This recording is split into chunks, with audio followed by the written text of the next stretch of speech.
नमस्कार। आजको सन्दर्भ कार्यक्रममा यहाँहरूलाई स्वागत छ। म चन्द्र बानिया। दर्शकवृन्द, आजको श्रृङ्खला पनि हामी सत्तारूढ दल नेकपाभित्रको विवादमै केन्द्रित हुनेछौँ। सत्तारूढ दल नेकपाको विवाद यति लम्बिएको छ कि तोकिएको समयमा तोकिएको मितिमा बैठकसम्म बस्न नसक्ने अवस्थामा पुगेर नेताहरू सहमतिमा पुग्ने अझै छाँट देखिएको छैन। एउटै दलको बहुमतको सरकार भएर पनि अहिले मुलुकले राजनीतिक स्थिरताको अनुभूति गर्न सकिरहेको छैन। राजनीतिक अनुभूति गर्न नपाउनुमा हाम्रा शीर्ष नेताहरू नै, जो सत्तारूढ दलका नेताहरू नै हुनुहुन्छ, या त्योभन्दा बाहिरको अन्य कसैको घुसपैठका कारण यो अस्थिरता भइरहेको छ। सत्तारूढ दलभित्रै यसरी बेमेलको अवस्था सिर्जना हुनु र यसरी द्वन्द्व बढिरहनुले नेकपाभित्रको आन्तरिक द्वन्द्वले सिङ्गो मुलुकलाई कता लैजान्छ, आज हामी यो बारेमा जान्ने प्रयास गर्नेछौँ। र आज हामी यो विषयमा छलफलको लागि राजनीतिभन्दा बाहिर रहेको आफूलाई दावी गर्ने पत्रकार एवं विश्लेषक युवराज गौतमसँग हामी अहिलेको समसामयिक राजनीतिको बारेमा चिरफार गर्ने प्रयास गर्नेछौँ। गौतमजी, स्वागत छ। धन्यवाद। म सिधै प्रश्नमा जान्छु र यहाँलाई मेरो पहिलो प्रश्न छ, अहिले मुलुकको राजनीतिक अवस्था एकदम सशक्त बलियो अवस्थामा छ या निकै कमजोर अवस्थामा छ? अब हरेक मुलुकले यस्तो घटनाक्रमहरू भोगिरहनु पर्छ। अहिलेको हाम्रो त्यसमा कमजोर, अत्यन्तै कमजोर छ पनि म भन्दिनँ, सशक्त त छैन। किन छैन?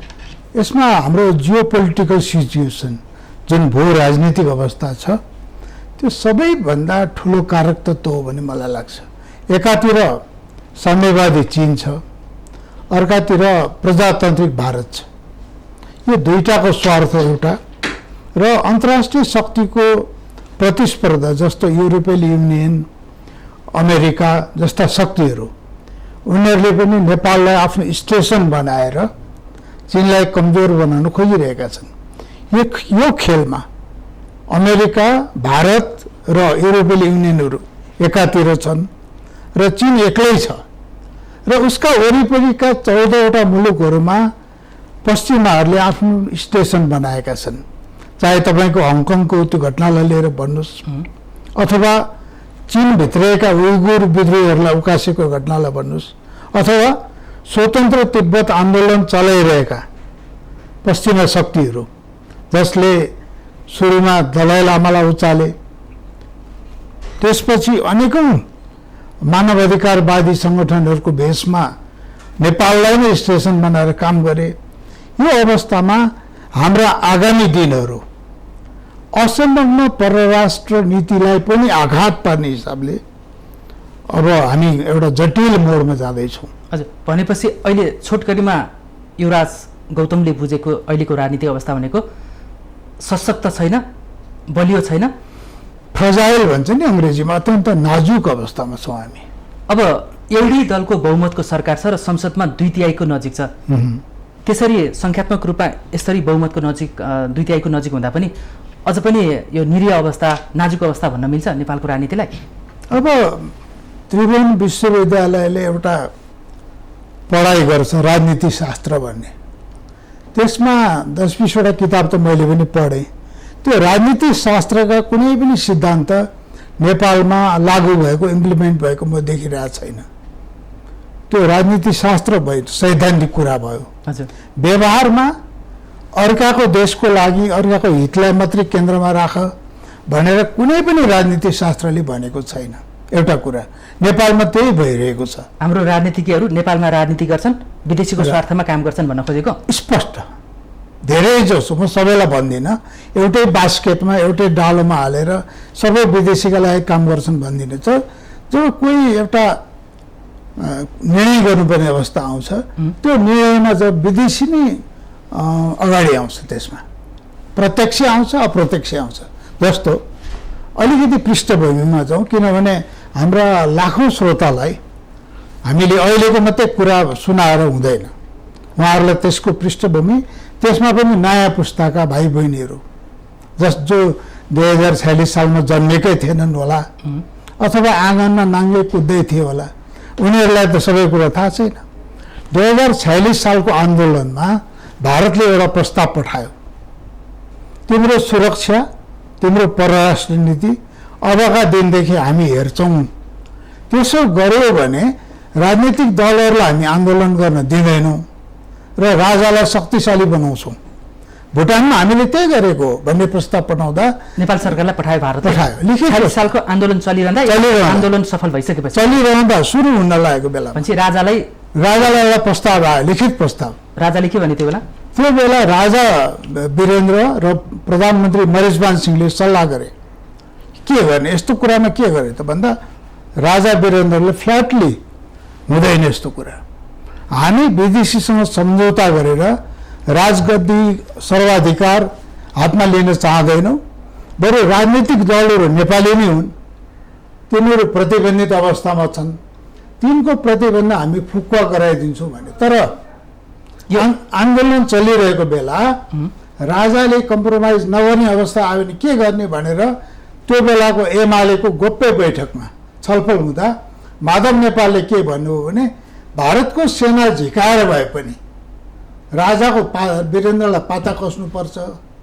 र नेपाली सेना राजालाई परास्त गरेर हामी सत्तामा जानुपर्छ भने उहाँले यो कुरा माधव नेपालले भन्नुभयो। राधाकृष्ण मैनालीको पुस्तकमा छ, उहाँले लेख्नु, मैले भने होइन। त्यो अलिकति पर्सनल टक्रावमा चाहिँ त्यो पार्टीभित्र टिक्न नसकेपछि कारबाहीमा परेर बाहिरिएपछि आएको त्यो अभिव्यक्ति उहाँको भित्रको चाहिँ जुन कुरा बोल्छ मान्छेले त्यो मिटिङमा आयो। मदन भण्डारीले तर यस्ता कुरा छ नि गौतमज्यू, आत्मवृत्तान्तको नाममा धेरै पुस्तकहरू अहिले बजारमा निस्किन्छ, त्यहाँ कतिपय कुरा सत्यको नजिक देखिन्छ, तर कतिपय कुरा चाहिँ मनभित्रको भडास चाहिँ एउटा पुक्रिया देखिन्छ। भडास भन्दा पनि उहाँले खण्डन गर्नु भएन त्यो कुरा, र त्यसमा अर्को पनि कुरा जोड्नु भएको छ। मदन भण्डारीले तत्काल प्रतिरोध गर्नुभयो, उहाँ महासचिव हुनुहुन्थ्यो पार्टीको, माधव नेपालको त्यो भनाइको तपाईँले क्षमा याचना गर्नु पर्यो, आत्मालोचना गर्नु पर्यो। राजासँग हाम्रो व्यक्तिगत मनमुटाव होला, सैद्धान्तिक मतभिन्नता होला, तर नेपालको राजालाई भारतीय सेनाले कारबाही गरोस् भन्ने वाहियात कुरा तपाईँ नगर्नुहोस्। मदन भण्डारीले त्यति बेला बैठक भनेपछि त्यो शान्त भयो त्यो कुरा। मैले भने नेपाली राजनीतिमा विदेशी स्वार्थ कहाँबाट पेनिट्रेसन हुन्छ, घुसपैठ हुन्छ, म्यानिपुलेसन हुन्छ भन्ने एउटा उदाहरण दिन खोजेको मैले।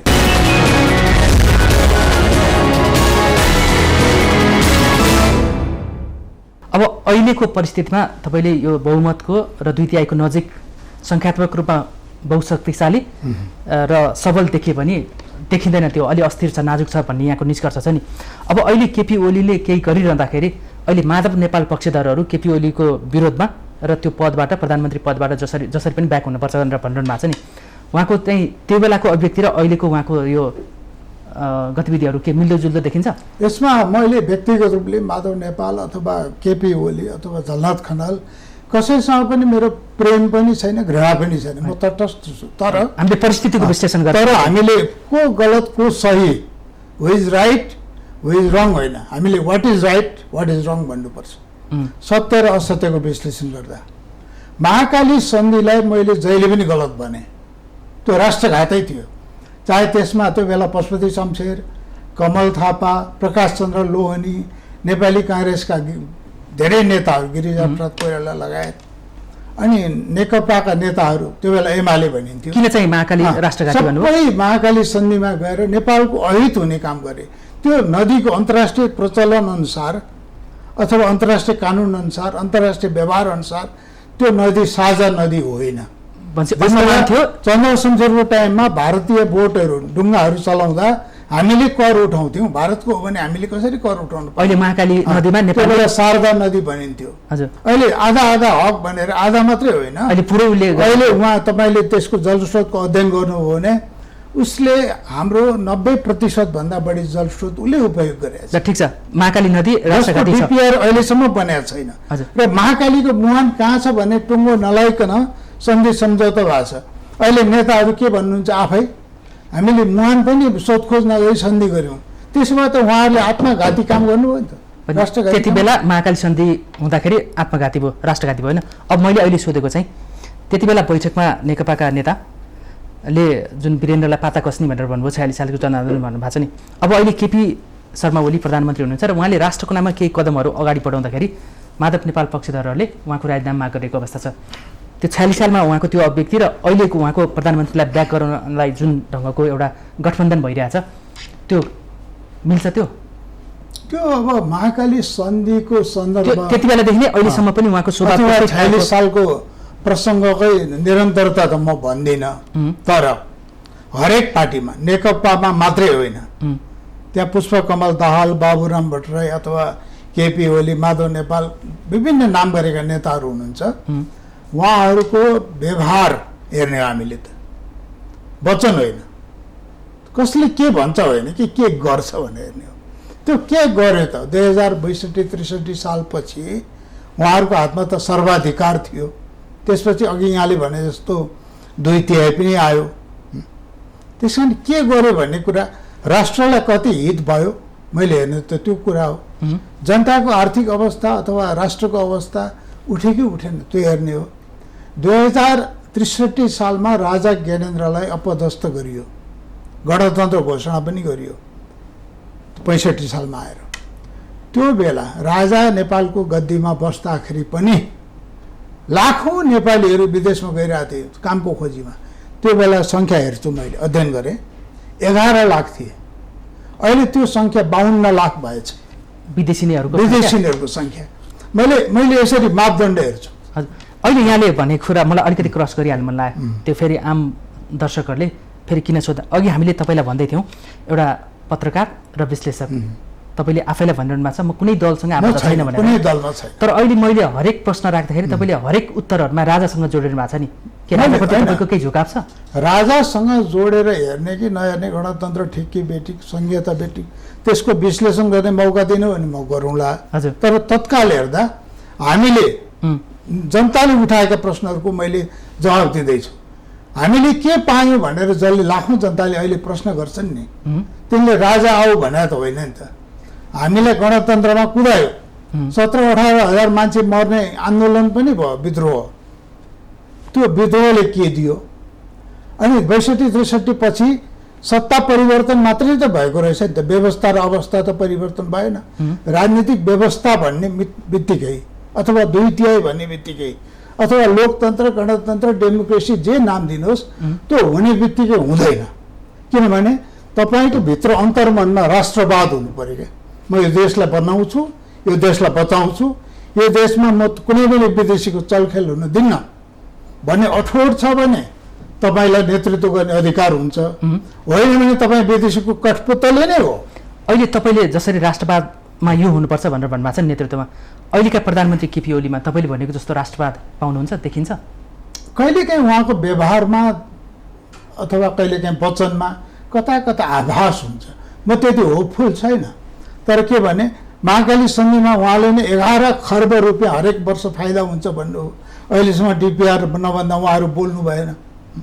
त्यस कारण यो नक्कली कुरा गरेर एकछिनलाई टालटुल गर्ने कुरा धेरैले गर्छन्। म उहाँलाई व्यक्तिगत रूपले कुनै आग्रह पूर्वाग्रह होइन, राजनीतिक फाइदाको लागि गर्छन्। त केपी ओलीले के बोल्नुभयो भन्ने तपाईँको टेलिभिजनको, रेडियोमा, अडियोमा ल्याएर एकचोटि ध्यान दिएर सुन्नुभयो भने उहाँ गृहमन्त्री हुँदा के भन्नुभएको थियो, प्रधानमन्त्री हुँदा के भन्नुभएको थियो, पार्टी अध्यक्ष हुँदा के भन्नुभएको थियो, त्यो सबै कुरा जोडेर एउटा 1 घन्टाको मात्रै एउटा तपाईँले डकुमेन्ट्री बनाइदिनु भयो भने नेपालमा सबभन्दा ठुलो प्रहसन पनि त्यही हुन्छ। हजुर, जस्तो अहिले तुलना गर्दा शीर्ष अनुहारहरू देखिन्छ नि, प्रधानमन्त्री केपी शर्मा ओली, अर्का अध्यक्ष पूर्व प्रधानमन्त्री प्रचण्ड जो पुष्पकमल दाहाल, अर्को माधव कुमार नेपाल पूर्व प्रधानमन्त्री झलनाथ खनाल, र अर्को फेरि कम्युनिस्ट पार्टीभित्रै हेर्दाखेरि डाक्टर बाबुराम भट्टराई। यी देखिएका यी अनुहारहरूमा हेर्दाखेरि तुलनात्मक रूपमा राष्ट्रपति छवि त केपी ओलीमै देखिन्छ होला नि? तुलनात्मक रूपमा त हो, तर म किन तर भन्दैछु भने उहाँले ऐन मौकामा आफूले पाएका सारा अधिकारहरू, उहाँलाई त सर्वाधिकारै छैन त, कसैलाई सोध्नु परेन। राष्ट्रपतिलाई हामीले सेरेमोनियल भनेका छौँ, त्यहाँबाट हस्तक्षेप हुँदैन। 2046 सालपछि राजा, पार्लियामेन्ट, संसद र क्याबिनेट, मन्त्री परिषद तिनवटा मिल्दा श्री 5 को सरकार हुन्थ्यो। त्यो ब्रिटिसको मोडल हो, ब्रिटिस मोडल। त ब्रिटेनको मोडलमा बनाइएको थियो किङ इन पार्लियामेन्ट भन्ने। अहिले राष्ट्रपतिलाई हामीले त्यसरी सरकारलाई रोक्ने अथवा काम गर्न बाधा दिने हक छैन। प्रतिपक्षी त छ कि छैन, निधाएको छ कि जीवित छ कि के छ त्यो पनि देखिँदैन। र भीम रावल लगायतका अथवा केही नेताहरू अहिले प्रधानमन्त्रीको आलोचना गरिरहनु भएको छ, विरोध गर्नुहुन्छ बेला बेला। प्रतिपक्ष चाहिँ बरु त्यही भित्रै छ कि जस्तो देखिन्छ कता कता नेकपा भित्रै। र अर्को प्रतिपक्ष भनेको मिडिया देखिन्छ। नागरिक समाज भनेको पनि विभिन्न पार्टीका क्याडरहरू भएकोले उहाँहरू पनि विभाजित हुनुहुन्छ। पार्टीको क्याडर मात्रै हो कि विदेशीको प्रवक्ता पनि हो? त्यसमा त्यो पनि सम्भव छ। तर नामै किटेर यो मान्छेले यसको लागि तलब खान्छ त म भन्न सक्दैन। तर धेरैका प्रवृत्तिहरू हेर्दाखेरि तर कहिले स्वतन्त्र तिब्बत चाहियो भन्नेहरू, कता भारतको सिमाना मिचियो भने बोल्ने, चाइनाले मिच्यो भने नबोल्ने, अथवा चाइनाले मिच्दैन मिचेको सिमाना मिच्यो भनेर बोल्ने, यो अनेक प्रवृत्ति देखिन्छ नि। यसले धेरैलाई निर्वस्त्र बनाइरहेको छ। र मजा कहाँ हुन्छ भने जो मान्छे रेफ्री भएर बसेको हुन्छ त्यसले खेलमा कहाँनिर झेल भइरहेछ त्यो भन्न सक्छ, तर जो आफै खेलमा छ उसले बताउनु सक्दैन यो कुरा। र अहिले मिडियाको पनि मैले एउटा कमजोरी के देखाएको छु भने मिडियाभित्र पनि कि त पार्टीका पत्रकारिता गर्ने, कि त गुटको पत्रकारिता गर्ने, एउटा विदेशी शक्तिको नजिक भएर व्यवहार चलाउने, दूतावास धाइरहने हैन, त्यो यो प्रवृत्तिले दूतावासको आमन्त्रणमा विदेश घुमिरहने। जस्तो हामी मिडियाको विद्यार्थीहरू के भन्छौँ भने कार्यपालिका, न्यायपालिका, व्यवस्थापिका तीनटा प्रजातान्त्रिक राष्ट्रका तीनटा प्रमुख अङ्ग हुन् भन्छौँ। र चौथो अङ्ग भनेको के भने त्यत्तिकै जिम्मेवार, त्यो भनेको प्रेस, फोर्थ स्टेट भन्छ होइन। तर प्रेसको भूमिका के देखियो त भन्दाखेरि त्यो बिचमा बसेर कहिलेकाहीँ मिडिएटर जस्तो नि हुन खोज्ने, कहिलेकाहीँ डिलर जस्तो नि हुन खोज्ने, उसले उसलाई मिलाइदिने, के गर्ने, यताका कुरा उता पुर्याइदिने, त्यो होइन उहाँको काम। उहाँको काम त सबै कुरा जनतामा पुर्याइदिने हो। त्यो पनि नेपालको हितमा होइन, नेपालको हितमा, नेपालको अहिले बान्यजी म जहिले पनि के भन्छु भने नेपालका पोलिटिकल पार्टीहरू भनेका हाम्रा कोठाका घरहरू हुन्। तर जब घर नै भत्किने लागेको छ नेपाल, तब कोठाको के काम हुन्छ? कोठामा चाहिँ सिँगारेर बस्नु भएन। हामी त कोठामा 50 करोडको डेकोरेसन गर्न खोज्ने र घर भत्के पनि भत्कियोस् भन्ने, यसरी त राष्ट्र कमजोर हुन्छ। अहिले दलको राजनीति त्यो रूपमा देखिन्छ? बिल्कुल त्यही देखिन्छ। र म एउटा उदाहरण दिउँ, घरको जग बलियो नबलियो नि सिँगार खोज्ने, जग पनि बलियो छैन, छाना पनि बलियो छैन, झ्यालढोका 50औं ठाउँमा भत्किया छ। र हाम्रो बुद्धिनारायण श्रेष्ठ सीमाविद उहाँले लेखेको नेपालको सिमाना, अङ्ग्रेजीमा बोर्डर अफ नेपाल भन्ने किताब छ, त्यसमा के लेख्नु भएको छ भने नेपालका 3टा जिल्ला बराबरको जमिन, करिब 70,000 हेक्टर जमिन भारतले मिचेको छ भनेर लेख्नु भएको छ उहाँले।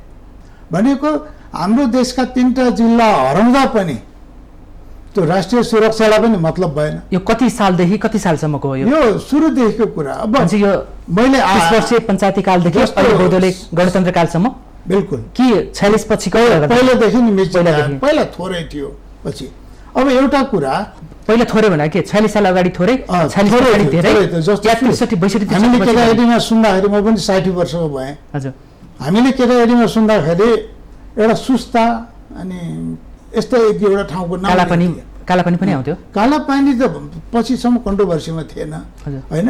महेशपुर भन्थे, झापाको महेशपुर, यता नवलपरासीको सुस्ता भन्थे धेरै। अनि कम्युनिस्ट पार्टीहरूको त नेताहरूले भाषण गर्ने एउटा विषय नै थियो, सुस्ता मिच्यो, महेशपुर मिच्यो भन्थे। बाँकी धेरै ठाउँमा मिचेको कुरा धेरै चर्चामा आएन, थोरै थोरै थियो होला। अब कालापानी त अलि अनुकण्ठा ठाउँ पनि। तर अब अहिले आएर म एउटा प्रश्न गर्न चाहन्छु तपाईँकै मिडियाबाट, नेपाल सरकारले लिम्पियाधुरा, कालापानी, लिपुलेख लगायतका क्षेत्र समेटेर होइन हाम्रो लाखौँ रोपनी जमिनलाई हाम्रो भूखण्डमा पर्छ भनेर दाबी गर्यो, त्यो सराहनीय छ। म प्रधानमन्त्री केपी ओली, उहाँको पार्टी अनि अहिलेको पार्लियामेन्ट, सरकार सबैलाई धन्यवाद दिन चाहन्छु कि राष्ट्रको कुरा उठाउनु उहाँहरूले। तर त्यो नक्सामा सुस्ता छैन। सुस्ता के हो त? हाम्रो हो कि भारतको हो त? त्यसो भए अहिले सुदूरपश्चिमको मात्रै गरे भएर यतापट्टिको छुटे? नेपालको भूखण्ड भनेर त सबै हाम्रो मिचिएको भूभाग हाम्रो हो भन्न सक्नु पर्यो नि त। हजुर, त्यो पनि किनभने विवादास्पदै थियो र हाम्रो ओडा चाहिँ उतापट्टि गाविको भनेको छ होइन। अब यो कुरा चाहिँ सुस्तालाई किन हाम्रो क्षेत्रमा राखेन? त्यो चाहिँ एउटा बिग क्वेसन चाहिँ हजुर यो सरकारलाई होइन। राम्रो गर्न खोज्दै पनि आम जनताले साथ दिँदै पनि सुस्तामा गोपाल गुरुङहरूले आन्दोलन गरिरहनु भएको छ। अहिले पनि जमिन हाम्रो नाउँमा लाल पूर्जा छ, नेपालीको नाउँमा, त्यसको भोग गरिरहेको छ भारतका मान्छेहरूले। अथवा भारतको सरकारले सीमान्त क्षेत्रमा अन्तर्राष्ट्रिय कानुन विरुद्ध ठाउँ ठाउँमा मौली सागर बाँध, लक्ष्मणपुरा बाँध भन्ने धेरैवटा बाँध बनाएको छ। त्यो सीमामा हामी फेरि जान्छौँ, धेरै सीमाहरू विवादास्पद छन्, झन्डै 73 ठाउँमा मैले राष्ट्र कमजोर हुँदैछ भन्ने एउटा उदाहरण दिनु। हजुर हजुर, त्यो कमजोर छ होइन। यसरी राष्ट्रिय मुद्दाहरू चाहिँ दिन प्रतिदिन कमजोर हुँदै जानुमा हाम्रा दलका नेता र जो चाहिँ खुट्टा उचालेर कि प्रधानमन्त्री कि मन्त्री हुन पाउँछु भनेर खुट्टा उचाल्नेहरूको भूमिका चाहिँ के शङ्कास्पद देखिन्छ अझै राष्ट्रियताको सवालमा? त्यत्रो भूमि मिचिँदा पनि नबोल्ने, तर सरकारले केही निर्णय गर्यो भने इमिडिएट रियाक्सन आउँछ नि एउटा। अब पोलिटिकल पार्टीहरूको गतिविधि हेर्दा उहाँहरूको कुनै स्पष्ट रोडम्याप छैन। रोडम्याप के छ भने आर्मीले भन्छ नि, कहिलेकाहीँ त्यो तालिम गर्नेहरूले केटाहरूले सुनाउँछन्, road to map, map to road भन्छन् नि, त्यस्तै ground, map to ground, ground to map भन्छन्। त्यस्तै उहाँहरूको चाहिँ के भने सत्ताबाट झऱ्यो भने फेरि जनतामा गएर विरोधीको भूमिका खेल्ने, अनि सत्तामा गएपछि जनतालाई मतलब नगर्ने, राष्ट्रलाई मतलब नगर्ने, विदेशी शक्तिलाई रिजाएर खाने आफ्नो प्रवृत्ति बढ्यो। कहिलेबाट बढ्यो भन्दा, मैले फेरि दरबारकै कुरा गरेँ भन्नु होला, जुन बेला दरबारले वाज गर्थ्यो यस्ता कुरामा, त्यो बेला राजनीति गर्नेहरू डराउँथे। पञ्चायत कालमा पनि थियो, विदेशीलाई सूचना दिने अथवा गोप्य हाम्रा इन्फर्मेसनहरू बेचेर खाने अलिअलि थियो। त्यो त जगजारै थियो नि, क्याबिनेट बैठकमै विदेशीलाई राखेपछि त सूचना त त्यसै चुइने भयो नि। त्यो चुइन्थ्यो, तर एकदमै निगरानी हुन्थ्यो। जस्तो बैठक स्थलमै विदेशीलाई राखेपछि निगरानीको के अर्थ भयो र? होइन, बैठक स्थलमा पञ्चायतको टाइममा त बैठक स्थलमा विदेशी थिएनन्। राजा त्रिभुवनको टाइममा गोविन्द नारायण सिंह भन्ने भारतले एउटा सचिव बनाएर राखिदियो दरबारमा। त्यो भनेको चाहिँ के भने तपाईँहरूलाई प्रशासन सिकाउँछ यसले भनेर 7 साल पछिको एउटा चाहिँ एउटा पात्र विज्ञको रूपमा पठायो। तर त्यो कुरा राजा महेन्द्रको पालामा हटाइयो। 26 ठाउँमा त हाम्रो चाहिँ उत्तरी चेकपोस्टमा भारतले सेना राखेको थियो, काठमाडौँसम्मै थियो नि, सबैतिर थियो। तर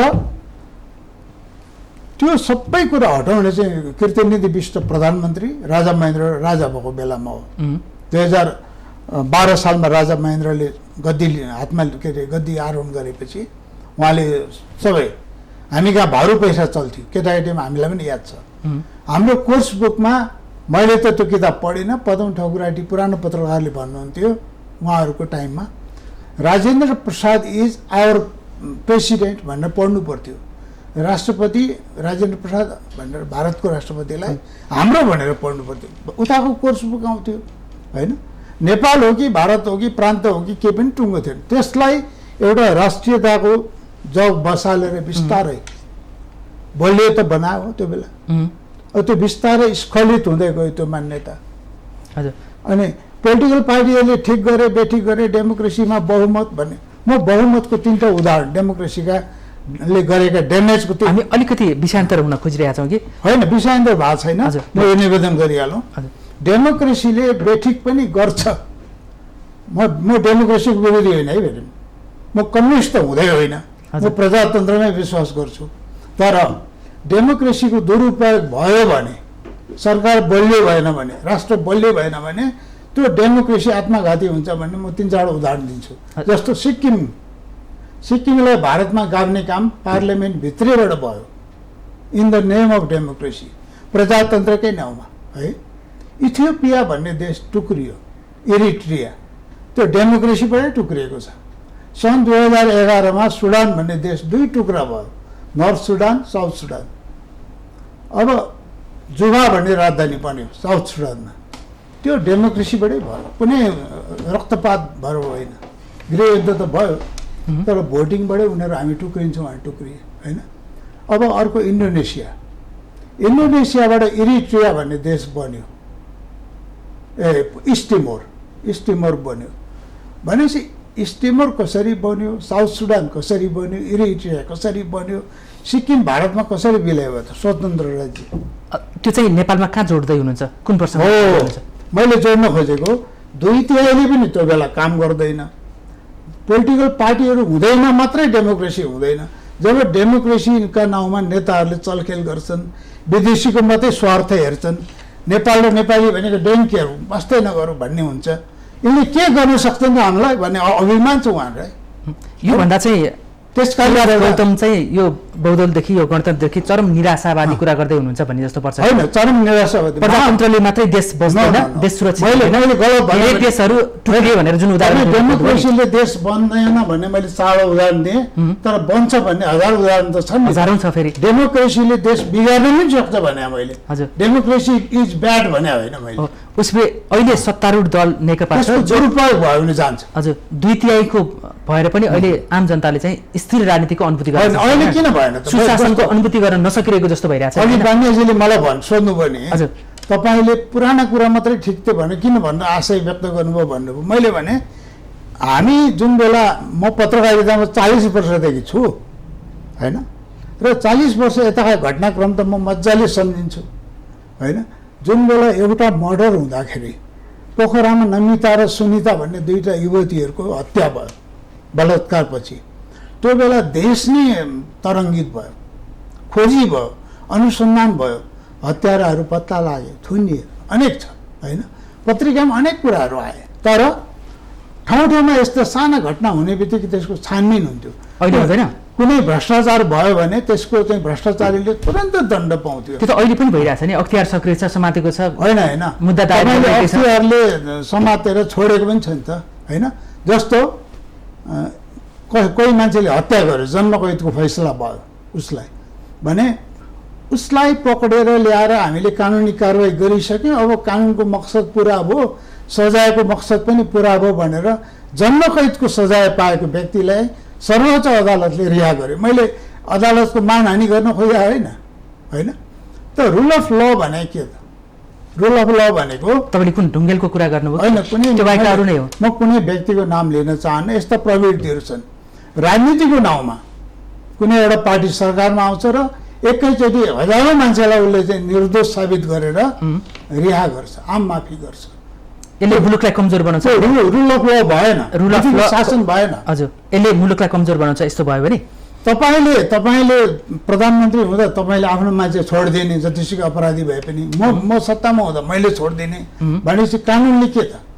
म एउटा उदाहरण दिन चाहन्छु, यसमा मलाई जोड्ने अनुमति दिनु होला। राजा महेन्द्रलाई 2018 सालमा जनकपुरमा एकजना दुर्गानन्द झा भन्ने युवकले बम प्रहार गरे। त्यो बम प्रहार गर्दा गाडीमा क्षति पुग्यो, पल पर्यो। त्यो पल परेको गाडी सङ्ग्रहालयमा केही वर्ष अघिसम्म थियो, अहिले के छ मलाई थाहा छैन। तर त्यो केटालाई पक्रेर ल्याएपछि भर्खरको थियो, जवान थियो, ऊ संस्कृत पढ्थ्यो, गीता पढ्थ्यो, सदाचारी थियो, तर नेपाली काङ्ग्रेसको कार्यकर्ता थियो। काङ्ग्रेसले प्रयोग गर्यो उसलाई। तिमीले राजाको गाडीमा बम प्रहार गर भनेपछि ऊ गयो प्रतिबद्ध कार्यकर्ता भएर। उसलाई मृत्युदण्ड दिने कुरा उठ्यो। राजा महेन्द्रले मृत्युदण्ड त दिनुहुन्न, बरु त्यसलाई चाहिँ जन्मकैद हालिदियो, 5-10 वर्ष थुनिदियो।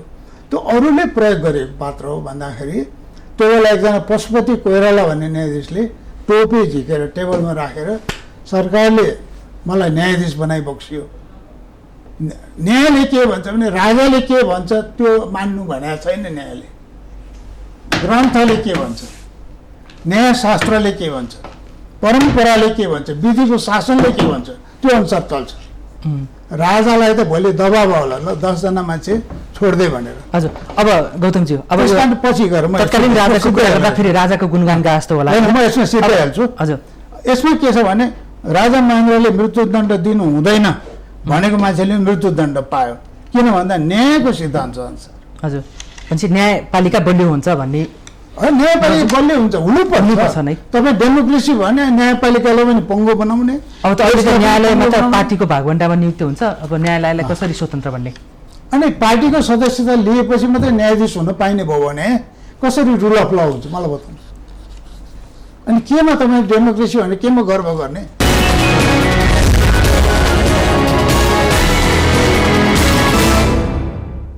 अहिलेको मुलुकको अवस्था कति सशक्त छ, कति बलियो छ भन्दाखेरि यहाँले चाहिँ छैन, नाजुक अवस्थामा छ। किनभने विदेशीको इन्ट्रेस्ट यहाँ छ, अमेरिका, चीनदेखि लिएर भारतसम्मको र अन्य देशहरूको पनि छ। त्यसकारण नेपाल चाहिँ जहिले पनि अलिकति चलखेल हुने ठाउँ छ भन्नुभएको छ, त्यसकारण पनि यहाँको कमजोर हुन्छ भन्नुभएको छैन। अब विदेशीले जे गर्न खोजे पनि छ नि, स्वदेशभित्रैकै पार्टी चाहिँ एक कट्ठा हुने, एक गठ हुने हो भने त त्यो नहुन सक्ला नि। विदेशीको दबाब, प्रभाव र उनीहरूको इन्ट्रेस्ट अनुसार त नेपालको राजनीति प्रभावित नहुनुपर्ने हो नि। जस्तो म अहिले उदाहरण दिन खोजेँ, कम्युनिस्ट पार्टी जो आफूलाई सबभन्दा बढी राष्ट्रवादी भनेर आफूलाई दाबी गर्छ होइन, जुनसुकै पार्टी आए पनि कुनै न कुनै एउटा सानो घटनालाई पनि राष्ट्रिय मुद्दा बनाउनु खोज्ने देखिन्छ। अहिले नेकपा त्यस्तै गरी धेरै वर्षसम्म राजनीति गर्दा आए, अहिले झन्डै 2/3 नजिकको संसदमा भएर र उसले एकलौटी सरकार गठन गर्दा पनि अहिले यो नेकपाले किन स्थिरताको अनुभूति गराउन सकिरहेको छैन? अब मलाई अलिकति यसमा थोरै तपाईँले 3-4 मिनट समय दिनुभयो भने म यसको व्याख्या केही गोटी भइरहेका छन् या म यहाँ अगाडि जान चाहन्छु। दिल्लीमा जुन 12 बुँदे समझदारी भयो, जसलाई सम्झौता भन्नुहोस् समझदारी भन्नुहोस्, जे नहोस् दिल्लीमा, हजुर त्यसमा नेपालको राजालाई कमजोर गराउने निरङ्कुश राजतन्त्रको अन्त्य बनिएको छ। त्यो बेला त्यो सम्झौतामा गणतन्त्रको लागि प्रयत्न गर्ने जस्ता आशयहरू राखेर गरियो। त्यो भारतका तत्कालीन विदेश मन्त्री पछि राष्ट्रपति हुनुभयो प्रणब मुखर्जी, उहाँले के भन्नुभयो भने अल जजिरा टेलिभिजनमा मैले सुनेको छु, हामीले नेपालका माओवादीहरूलाई बोलायौँ र सम्झौता गरायौँ भने त्यो भारतको रोहबरमा भएछ। नेपालका माओवादीहरूलाई तालिम दिने, पैसा दिने, हतियार दिने सबै काम भारतबाट भएको छ। त्यो दस्तावेज छ। एसडी मुनिले लेखेको किताब हेर्नुहोस्, रका अफिसरहरूले लेखेको किताब हेर्नुहोस् होइन। अब त्यो बेलाका धेरैवटा लेखक विश्लेषकहरूले यो कुरा लेखेका छन्, हामीले भनेर नै पर्दैन, सबै छ्याङ्ग छ। बाबुराम भट्टराई भनेको हो, पुष्पकमल दाहाल भनेको को हो भन्दा made in India, made by India, made for India, Prachanda सबै बाबुराम पनि त्यो 12 बुँदेमा काम गर्ने मध्येका धेरै पात्रहरू त्यसरी सम्झौता गर्न गए। हामीलाई सत्ता चाहियो। यहाँले भन्दै हुन्छ नि यी व्यक्तिहरू जो पात्रको भट्टराई या दाहालको नाम लिनुभयो, यिनीहरू चाहिँ मेड फर इन्डिया नै हो त? एकदमै त्यो भारतको स्वार्थको लागि प्रयोग भयो। अब अहिले आएर उहाँहरूमध्ये कतिलाई एउटा आत्मग्लानी अथवा आत्मबोध रियलाइजेसन के भयो होला, उसले त्यही थाहा पारै प्रधानमन्त्री केपी ओलीले चाहिँ त्यो मदन भण्डारी फाउन्डेसनको एउटा कार्यक्रममा मेरो यो पद हटाउन खोज्दैछ भारत मिलेर, र केही हाम्रो पार्टीकै केही साथीहरूले पनि यसमा साथ दिइरहेका छन् भनेर चाहिँ उहाँले त्यो थाहा पारै वा बुझेरै भनेको हो त उसले? मलाई यहाँनिर एउटा कुरा भन्नलाई अलिकति पीडा हुन्छ, जसलाई राष्ट्रवादी र अराष्ट्रवादीको बात लाउने अथवा महिमा मण्डित गर्नेछन्, ती मध्ये अधिकांश पात्रको चित्र र चरित्र एउटै छैन, आवरण र आचरण पनि एउटै छैन। महाकाली सन्धिमा केपी ओलीलाई प्रयोग गरियो, भारतबाट मजाले प्रयोग गरियो। त्यही कुरा मदन भण्डारी पछिका जस्ता नेताहरूले पछि गएर उहाँहरू जीवित रहेको भए नेकपा अहिले त्यो बेलाको एमाले यति बदनाम हुने थिएन होला मलाई लाग्छ। अहिले नेकपा बदनाम छ? बदनाम छ, नेकपा बदनाम छ। कहाँनिर छ बदनाम? हरेक ठाउँमा बदनाम छ। उसलाई जनताले 5 वर्षको म्यान्डेट दिएका छन्, म्यान्डेट अनुसार काम गर्न सकेन। लाखौँ युवा बेरोजगार छन्, रोइरहेका छन्। साना साना कुरामा पनि उसले जनतालाई सर्भिस दिन सकेका छैन, मुलुकको सिमानाको रक्षा गर्न सकिरहेको छैन। नक्सा मात्रै निकालेर त भएन नि त, तर एउटा सुरुवात त कहीँ न कहीँबाट हुनु होइन। दिने पछि जग्गा जमिन मिचिएको छ र भारतमा गएर यहाँ प्रधानमन्त्रीको शपथ ग्रहण गरेपछि एउटा अन्तिम शपथ ग्रहण दिल्लीमा गर्ने चलन छ पहिलेदेखि नै होइन। त्यो शपथ ग्रहण पनि उहाँहरूले गर्नुभएको छ, धेरैले म भन्दैछु। र हरेक पार्टीमा विदेशीले आफ्ना मान्छेहरू राखेका छन्, तर के हुन्छ राष्ट्रिय स्वार्थमा अरूको कुरा सुन्ने मात्रै हो, निर्णय आफूले गर्ने हो। यहाँ गलत के भइरहेछ भने निर्णय पनि विदेशीको इसारा अनुसार भइरहेछ। अब चीन र अस्ति भर्खरै म एउटा उदाहरणको इसारामा अहिले प्रधानमन्त्री ओलीलाई जोड्नु न, होइन अब नक्सा सार्वजनिक गर्नुभयो, यो चाहिँ कसको इसारामा भन्ने होइन, जनताले मागमा गर्नुभयो या विदेशीको इसारामा? जनताको भारतीय मिडियाको अनुसार चीनको इसारामा भन्ने छ होइन। जनताको चरम दबाव भयो र उहाँहरूले आफूले पनि इतिहासमा केही नाम राखौँ, मैले पनि केही कुरा गरेर देखाउँ भन्ने एउटा आत्मज्ञान भयो होला। म पछिल्लो एउटा कूटनीतिक घटना जोड्न चाहन्छु यसमा।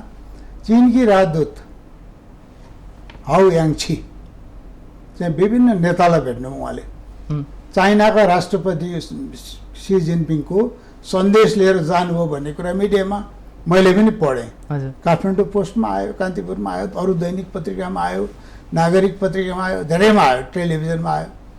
त त्यसमा राष्ट्रपति विद्यादेवी भण्डारी, पुष्पकमल दाहाल, प्रधानमन्त्री केपी ओली, झलनाथ खनाल, माधव नेपाल धेरैसँग भेट्नुभयो। त चाइनाको राष्ट्रपतिको सन्देशमा के थियो भनेर पनि मिडियामा कता कता आयो।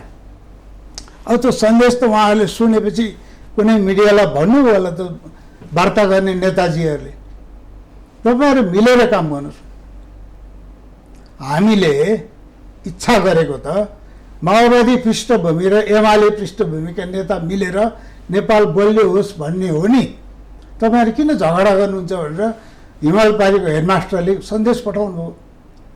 सन्देश आएपछि फेरि पछिल्लो घटनाक्रममा केपी ओली र पुष्पकमल दाहालको बिचमा धेरै चरणमा वार्ता भयो। मिडियामा आएअनुसार 7 दिनमा 12-13 पल्ट पनि वार्ता भएको छ। तर बेसिक कुरा मिलिरहेको छैन। एमसिसी पास गर्ने कि बिआरआईमा जाने भन्नेमा नेकपाभित्र झगडा छ। बरु काङ्ग्रेसभित्र त्यत्रो ठुलो झगडा छैन। शेरबहादुर देउवाले त एमसिसी भएन भने देशै पल्टिन्छ भने जस्तो कुरा गरिसक्नुभयो होइन। कमल थापाले त्यही भन्नुभएको छ भने नेपाली राजनीति जियो पोलिटिकल सिचुएसन हाम्रो भू राजनीतिक परिस्थितिको शिकार बन्दैछ र यो अहिले तत्कालै यसको स्विच अफ हुँदैन। नेपालले चाहेर पनि यो रोक्न सक्दैन। किन हुँदैन भने यो नेकपाको जुन झन्डै 2/3 सरकार छ नि, यसले चाह्यो भने 2/3 भने त त्यो देखावटी संख्या मात्रै हो होइन। त्यो बेला नेपाली जनताले भोट हालेको हो। म जनतालाई अपमान गर्न चाहन्न, तर कतिपय पात्रहरू जस्तो 2 ठाउँमा चुनाव हारेको माधव नेपाललाई प्रधानमन्त्री कसले बनायो ल भन्नुहोस्। अब नेपाली जनताले बनायो, संविधानले परिकल्पनै गरेको छैन त्यो हो भनेपछि यस्ता अनेक पात्रहरू हुन्छन्। कसलाई 2/3 गर्ने, कसलाई मुकुटमा मुकुट लगाइदिने, कसलाई झार दिने भन्ने खेलमा त हामी फसिसकेका छौँ। त्यही त। अब त्यही यही घटनामा हेरौँ न, अगाडिको बिपी कोइरालाको हेरौँ, त्यसपछि 46 पछि जिपी कोइरालाको हेरौँ, या अहिले केपी ओलीको हेरौँ। यो जिपी र केपीको बहुमतको सरकार हुँदा पनि अझ पनि अहिले यहाँले भने जस्तै विदेशीको घुटी नै बन्न खोज्ने जस्तो नेपालको राजनीति किन हुन्छ? आम जनता प्रश्न गरिरहेका छन्। होइन, यहाँले भने जस्तो धेरैले सोध्ने थियो। चिया दोकानमा पनि म 1 कप चिया खाएर 15-20 रुपियाँको चिया खाएर म कुरा सुन्छु। कहिलेकाहीँ 5 स्टार होटलमा गएर पनि कुरा सुन्छु। तर धेरैको कमन प्रश्न, साझा प्रश्न के छ भने यो नेपालमा सबै कुरा छ। मेचीदेखि महाकालीसम्म अजस्र जलस्रोत छ, चेतनशील जनता छन्, मेहनती छन्, इमान्दार छन् र भिखारी भएर बस्नुपर्ने देश पनि होइन यो। तर पोलिटिकल लिडरसिप ठिक भए त सेना ठिक हुन्छ, पुलिस ठिक हुन्छ, निजामती ठिक हुन्छ, सबै ठिक हुन्छ। अब अप्ठ्यारो कहाँनिर पर्छ भने अब आउँदा दिनहरूमा जब हामी स्ट्राटेजिक प्रश्नमा जान्छौँ नि, रणनीतिक महत्त्वका कुराहरू बढी आउन थाल्छन्। अमेरिकाले आउँछ र इन्डो पेसिफिक अनि त्यसपछि एमसिसी त्यसलाई ओके गर्छ गर्दैन भनेर तर्साउँछ। चाइनाले भन्छ तिम्रो हामीले मागे जति पैसा दिन्छौँ, हामीले भनेको मान भन्छ। एउटा गिरिलाल जैन भन्ने पुरानो टाइम्स अफ इन्डियाको सम्पादक हुनुहुन्थ्यो, उहाँले एउटा किताब लेख्नु भएको छ, एक दिन भारत र चीन काठमाडौँमा भेट्नेछन् भन्ने छ कि किताब। भारत र चीन काठमाडौँमा भेट्नेछन् भन्ने अङ्ग्रेजीमा छ त्यो किताब है, बडो इन्ट्रेस्टिङ छ। यो 1965 निक्लेको किताब हो होइन। China and India will meet in Kathmandu भने जस्तो अर्को स्ट्राटेजी फर सर्भाइभल, त्यो पोलिटिकल साइन्सका धेरै विद्यार्थीले पढेको किताब हो। त्यो लियो ई रोज भन्ने अमेरिकन राइटरले लेख्या हो। अब नेपालको बारेमा सबै कुरा उहाँले सही लेख्नु भएको छ, म भन्दिनँ। तर उहाँको एउटा बुझी कुरा के छ भने नेपाल चीन र भारतका बिचमा हुनु दुर्भाग्य पनि हो भनेको छ उहाँले। किन तिनको स्वार्थमा सधैँ परिरहन्छ त्यो ओझेलमा, दङ्गामा, यो उनीहरूको तनावमा होइन। जस्तो तपाईँ म छौँ, हामी दुइटै चाहिँ एउटा सानो 3-3 आना जग्गा लिएर बसेका छौँ। छेउमा 30-30 रोपनीको कम्पाउन्ड छ। तर त्यो हाम्रो 3 आनामा फोहोर भयो, धुवाँ आयो, गज्याङ गुजुङ भयो, हल्ला भयो भने त कि यता कसले उठेर जा भन्छ कि उता कसले उठेर जा भन्छ, कि त हाम्रो त्यो 3 आना जग्गा किनिदिन्छ कि त हामीलाई विस्थापित गर्छ, कमजोर गर्छ, हो कि होइन? उसले कब्जा गर्न खोज्छ नि त्यो ठाउँ त। फोहोर हाल्छ, कहिले कहिले बदमासी गर्छ, कहिले नाङ्गै नाच्छ भनेपछि त नेपाली राजनीतिको हालत अहिले यो छ। र हामीले परराष्ट्र नीतिलाई सन्तुलित गर्न सकेनौँ, सबभन्दा ठुलो ड्यामेजिङ कुरा यहाँ छ। त्यसकारण पनि यो किचिङ मिचिङ भइरहेको छ। बिल्कुल। यहाँले भन्नुभयो नि कुनै दिन भारत र चीन काठमाडौँमा भेट हुनेछ भने होइन, प्रत्यक्ष अफगानिस्तानमा त्यही भएन त। यो चाहिँ यो अर्थमा अब अहिलेको प्रधानमन्त्री केपी ओलीले त्यसलाई सार्थक बनाउँदै हुनुहुन्छ कि? जस्तै पूर्व पश्चिम रेलमार्ग चलाउने भन्ने छ नि उहाँको, त्यो कन्सेप्टले त अब उहाँका सपनाहरूमध्ये केही सपना सुन्दर छन्, त्यो भयो भने पनि त काठमाडौँमा त भेट हुने भयो नि त। होइन, यताबाट पनि रेल चल्ने, यताबाट पनि रेल चल्ने। त्यो भौतिक कुरा गरे होइन। काठमाडौँमा दिल्ली र बेजिङको भेट हुन्छ भनेको त द्वन्द्व हुन्छ भने मैले त्यहाँ मिल्छन्, यिनीहरू बिचमा समृद्धि हुन्छ। मैले त सकारात्मक सोचेछु, विकासले फड्को मार्छ, रेल चल्छ, यिनीहरूको भेटन्त चाहिँ त्यहाँ हुन्छ भने, किनभने काठमाडौँ त केन्द्र भयो अहिले। जस्तो रोल्पा जानु पर्यो भने दाङबाट होइन सजिलो, सल्यान चढ्नु पर्यो सजिलो, तपाईँ इलाम जानु पर्यो झापाबाट उकालो लाग्नुहुन्छ नि, त्यस्तै यहाँबाट चाइना उकालो लाग्न यहाँ सजिलो छ क्या। छोटो पोइन्ट, पहिला चन्द्र शमशेरले सिक्किमको बाटो घुमाउनु भयो भनेपछि यङ हस्बेन्डको टोलीलाई काठमाडौँबाट जाने अनुमति दिएको थियो। चन्द्र शमशेर प्रधानमन्त्री हुँदा सन् 1905-06 तिरको कुरा हो होइन। त्यस्तै काठमाडौँ बसेर काठमाडौँलाई आधार इलाका बनाएर चीनलाई ध्वस्त पार्ने अमेरिकाको योजना, त्यसमा भारत पनि सहयोगी छ होइन। त्यसमा के नेपाली नेताहरूले त्यसमा साथ र होइन, नेपालको राजनीतिले, नेपालको लिडरसिपले आँखा चिम्लेर बस्दियो भने अहिले, तर सम्भावना त्यो नरह। अहिले हाम्रो देशको गुप्तचर ठिक थियो भने होइन के भइरहेको छ भने त कमसेकम डे टु डे रिपोर्ट निकाल्नु पर्थ्यो। राजा महेन्द्रको टाइममा प्रकाश चन्द्र टन्डन भन्ने एउटा पत्रकारले राजा महेन्द्र प्रो चाइनिज हो, चाइनाको पैसा खान्छ के लेखिदियो, उसलाई 24 घण्टामा देश निकाला गरेछ यहाँबाट, प्रेस ट्रस्ट अफ इन्डियाको मान्छे। त्यसरी अफवाह फैलाउनेलाई चाहिँ यो सरकारले, राज्यका संयन्त्रले पनि कारबाही गरोस् भन्ने। नेपालमा बसेर विदेशी गुप्तचरको गुण भयो काठमाडौँ अहिले। होइन हजुर, गुप्तचर मात्रै होइन, अहिले पछिल्लोमा त हेरौँ न, यो सरकारले केही एउटा 2-4वटा चाहिँ महत्त्वपूर्ण निर्णय गर्न साथै यहाँ चाहिँ एकपछि अर्को चाहिँ यताबाट र उताबाट क्रिया प्रतिक्रिया हुन थालेको छ। सामाजिक सञ्जाल भरिन्छन्, विदेशी मिडियाहरू भरिन्छन् होइन। अहिले तपाईँले त्यो भनिरहेको कुनै दिन काठमाडौँ चीन र भारतको एउटा सङ्गम स्थल हुनसक्छ फाइटमा भनेर भन्नु, सङ्ग्राम स्थल होइन। यसो हुनुमा चाहिँ अब नेपालीमा राजनीति गर्ने नेताहरूले र ती पार्टीहरूले साथ समर्थन दिए मात्रै हो। जहाँसम्म लाग्छ हामीले बुझाइअनुसार, हाम्रो अपेक्षाअनुसार चाहिँ जो यहाँ राजनीति गरिरहेका छन् नेता र दलहरू नेपालको हित र राष्ट्रियताको हितमै गरिरहेका छन् भनेर हाम्रो चाहिँ एउटा बुझाइ हो होइन। तपाईँले भनेको कुरा यदि सत्य हो भने त नेपालमा रहेका केही राजनीतिक दल र तिनका नेताहरू त मान्छे नेपाली अनि राजनीतिक स्थल नेपाल, तर मन चाहिँ भारतीय अथवा अरू कुनै विदेशीको बोकेर बसे जस्तो थियो कि नि त। अब सम्भावना भएका नेताहरू छन् अप्रिय जस्तो, तर लिडर भन्ने जो छ नि, नेता नायक, त्यसमा महाभारतमा युधिष्ठिरले के भन्नुहुन्छ भने नश्यन्ति बहुनायका होइन। धेरैवटा कुनै पनि नेता भएन भने बेहाल हुँदैन देशको, तर जुन देशमा धेरै नेता हुन्छन् नि त्यो देशको बर्बाद हुन्छ भन्नु छ। बरु नेता नहुँदा केही हुँदैन, धेरै नेताहरू गयो भने बर्बाद हुन्छ। नश्यन्ति बहुनायका है, हामी क्या भएको एउटा कारण त्यो पनि हो। र ती बहुनायका किन चाहियो भन्दा संविधानले के भन्छ, हामी नेपाली भन्ने कन्सेप्ट छैन संविधानमा।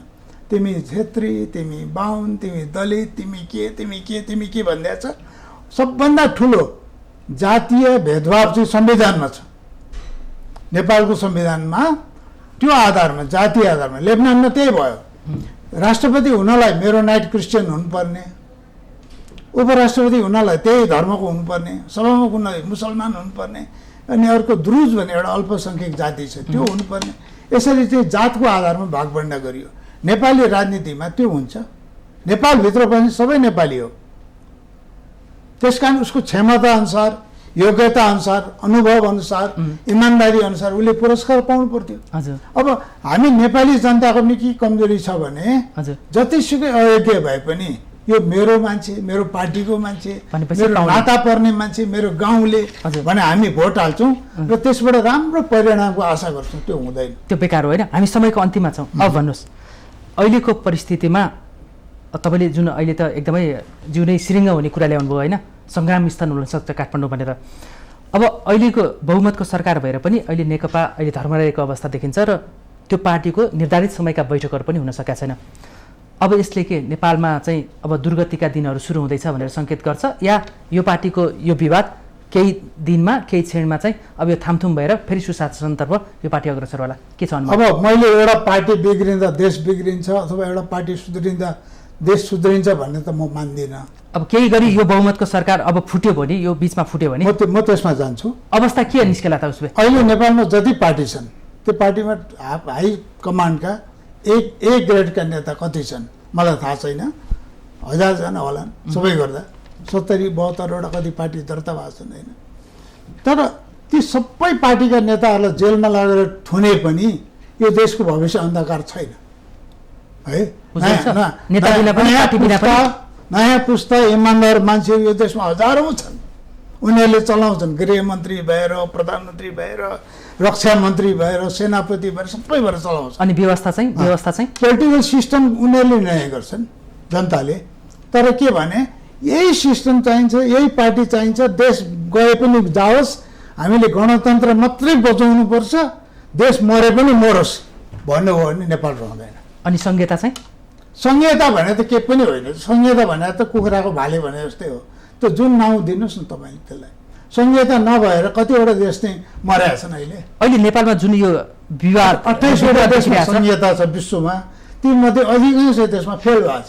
नेपालमा पनि यो संहिताकै कारण कतै यो सरकार बहुमतको संहिता पनि एउटा कारण होला। त जुन कुरा संविधानमा लेख्यो नि त्यो धेरैवटा कुराहरू हेर्दाखेरि अहिलेको संविधान सबभन्दा ठुलो समस्या म देख्छु।